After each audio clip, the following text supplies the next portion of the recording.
Hello, everybody. It's time for a new GYN Garage. My name's Ed Pavlik. I'm here in Lexington, Kentucky, in the 30th day of the government shutdown, where the weather is in the upper 40s and rainy. We've already had frost on the pumpkin patch. My colleague today is, Frank Lawton from London, UK. Temperature here is about 18 centigrade. We haven't had frosts on the pumpkin patch yet, but the nights are drawing in. It's getting dark already, so it's 5 o'clock local time, and it's getting dark now. So winter's coming in. yes, well, Frank, I need to ask you something about something I know little about, or if anything, but I saw something that the princess titles of Beatrice and Eugenie are at risk unless they move out of the Royal Lodge. What's driving Ah, this? well, yeah, it's as usual with the royal family, it's much more complicated than that. That they are princesses by right of birth, because something that George V did in 1900 and something means that it's got nothing to do with the constitution as to whether or not they'll be princesses. They remain princesses even if Andrew is removed, his prince title is removed, they will remain princesses. But the talk is that Andrew wants, if he's going to be moved out of this huge 15-bedroomed lodge in Windsor, then he wants a smaller lodge that's only got perhaps 17 bedrooms, uh, and one for his ex-wife, Sarah Ferguson. And presumably the children don't want to live there. I have to say, I feel very sorry for them, because in the end, you can't choose your parents, and something awful's happened to them, I think, with what Andrew's done. But as far as I know, they will remain princesses in their own right, and they are still eighth and ninth in line to the throne. So if Charles, William, Harry, and all the others die in an aeroplane crash, Eugenie or Beatrice will become uh, monarch. That's how it works. I see. Well, today we're going to consider the question, what do serous tubal epithelial carcinoma lesions lead to under different treatments? Answer to this question is approached in a paper titled Canadian Management of Serous Tubal Intraepithelial Carcinoma. This paper was published in Obstetrics and Gynecology in September. This work investigates how staging surgery versus adjuvant chemotherapy versus observation alone affects disease progression to high-grade serous carcinoma. Frank, can you give us your insights on this?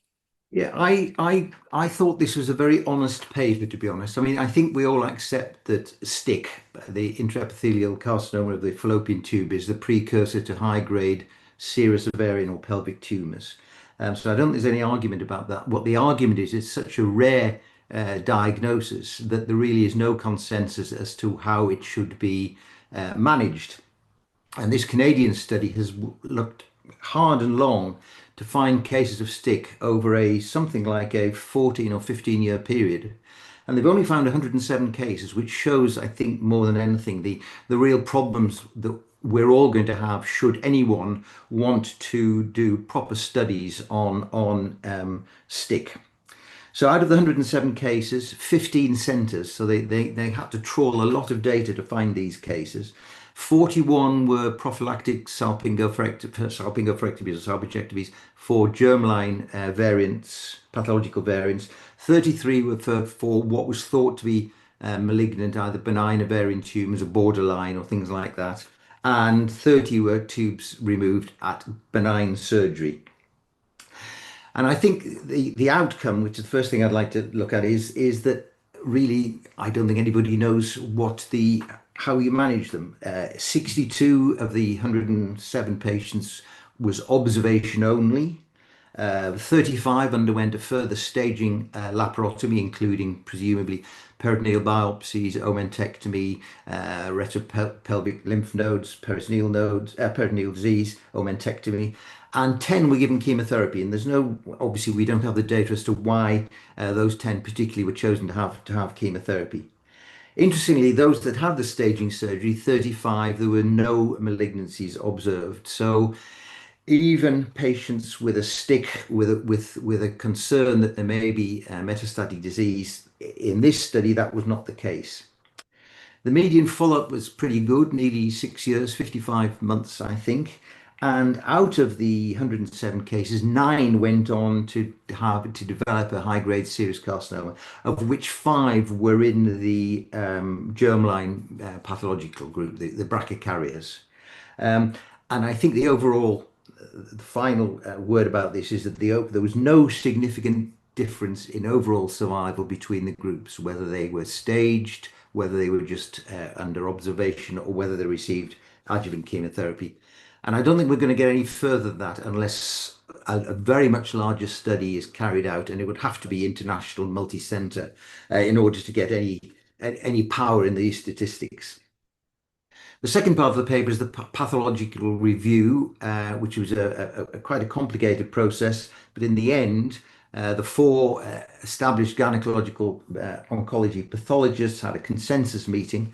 Interestingly, they could only get the pathology of 59 of the 107 cases, and I don't really know what the problem was there. But out of the 59 cases, there was a consensus amongst the pathologists in 45 of them. So they agreed with the original diagnosis from the regional hospitals.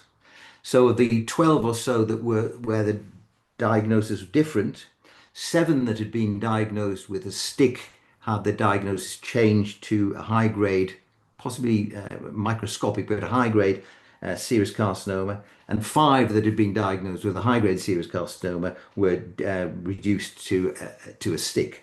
So there is a problem with the pathology, I think. There was only 1 death in the whole group of a pelvic cancer, and that occurred at 73 months. So where are we?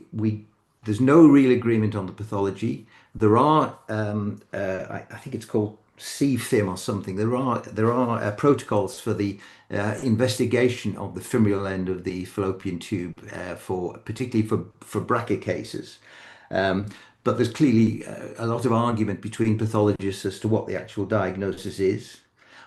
I don't think they really know how to distinguish either between a microscopic cancer or from a microscopic tubal cancer and a stick. And I don't think the data that's presented in this paper actually helps about that. Final problem is, of course, is if we are just going to carry out surveillance, what does that surveillance consist of? Is it going to be CA125? Is it going to be pelvic examination? Is it going to be pelvic scanning, CT or MR? How often and for how long? And I think the authors of this paper have been very, very honest, and they said, well, there's the marker. This is what we've got to do, and if we want to get any further with this problem with this diagnosis, we need an international database and some proper pathology. I think it's a very good paper and very honest. It's a real world paper rather than sitting in a laboratory and saying, well, this is a really good thing, isn't it? This is how it works out there. And I think that's why it's a good paper. No, I agree with you, Frank. One of the things that I'll point out is that I would have preferred that there was less emphasis on what I'm going to call the no deaths after chemotherapy, which I'm showing you right here. And if you just do like a chi-square comparison between adjuvant chemo and observation, where there were 2 deaths and 4 cases of high-grade serous carcinoma, and say, well, that looks very good. It's sort of the green light for these being treated with chemotherapy. But the real truth is when you do the chi-square, which I did here, basically they're not significantly different. As you pointed out in your very first statement, the numbers are pretty small. It's very hard to do this type of work. And when you funnel down there, it's a no-go. And so I would simply say they should have been a little stronger about saying that chemo really can't be said to have much of an effect. So, that's what I look at. I was surprised, I think that's what you were saying too, that even their in-house expert pathologist differed on what was stick. And so, not only do you have non-experts maybe not hitting the ball out of the park on making it a stick, you have some disagreement. So I think we're stuck in the mud with not being able to detect a lesion this small, and we really don't know what's the best way to treat it. that type of thing. So I think we're in agreement, and we're look forward to more papers in this area that'll show some progress. The real problem also is how do you get enough numbers to really be able to do this? My estimate was that you'd expect 42,000 cases over the period of time of this study of ovarian cancer in Canada, and with that number, which is a 14-year period number, you get 107 cases to look at, Yeah. and Yeah. that's a tough problem, really a tough problem. Or it's been underdiagnosed, that they've missed the sticks in many of those ovarian cancer cases, and it's never been reported to the central database, which obviously is possible. Um, I think the differences, the histological differences are very, very subtle. And as he said, even with expert gynecological cancer pathologists, there's still not an agreement as to what constitutes stick and what is an early tubal, microinvasive tubal cancer. And the prognosis might vary dramatically between those two, between a microinvasive cancer and a stick. Who knows? I mean, at one time we used to treat CIN with radical hysterectomies before we realized that CIN was a pre-malignant and not a malignant condition. And I think we're almost in the same situation here. We can't actually tell histologically what these tumors are going to do. Yeah, and of the studies of the ones that they were able to study, the minority was the numbers from the suspicion of malignancy. Basically prophylaxis and then serendipity, accounted for the greatest, now 71 of the cases. So Yeah. that complicates the actual dynamic in real life of how to proceed. I think the other thing, of course, is that with the recommendation in some centres to perform prophylactic salpingectomy after childbearing age in order to reduce the incidence of ovarian cancer, we're going to end up with a lot of fallopian tubes with a lot of funny abnormalities in the fimea, and nobody knows what to do with them because we don't have the data. Sure. Well, that's a wrap, Frank. We've done it again. It's nice talking with you, and Okay. and we'll proceed with keeping this going. Okie dokie. See you soon. See you soon.